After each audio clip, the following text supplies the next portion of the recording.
One of the reasons many people struggle with the teachings of Jesus is that some of his words sounds impossible to obey. In Matthew 5, Jesus says things that at first hearing them seems like they are extreme or disturbing. He says that if your right eye causes you to sin, pluck it out. If your right hand causes you to sin, cut it off. He says that it is better to enter into the kingdom of heaven without having these parts. Now, if we take this teaching literally, the church will be filled with people with missing body parts.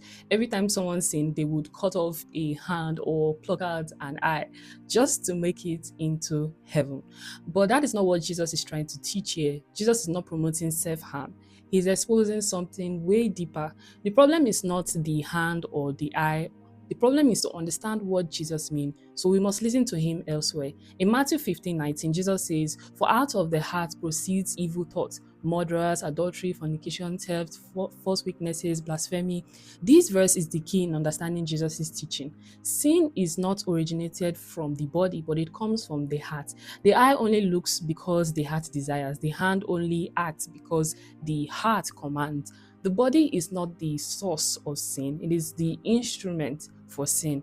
That is why Jesus says, "Whoever looks at a woman lustfully has already committed adultery with her in his heart." He is shifting the focus from external to internal.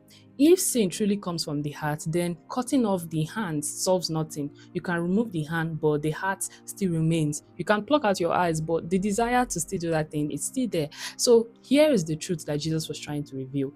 Man cannot fix his heart by himself. You cannot bring out your heart and cleanse it. If a man brings out his heart to cleanse it, then he dies. That means the problem of sin is beyond human inability.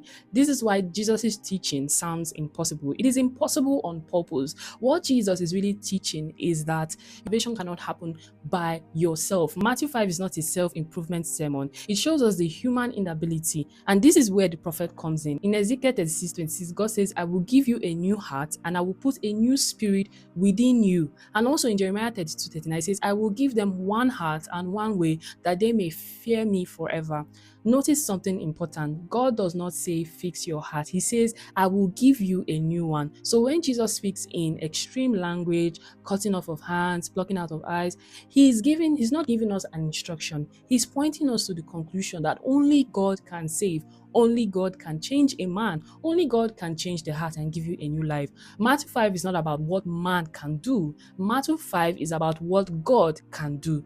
This is the beauty of the gospel because it is impossible to solve the problem of sin on man's own terms. God and Jesus is the only one that was able to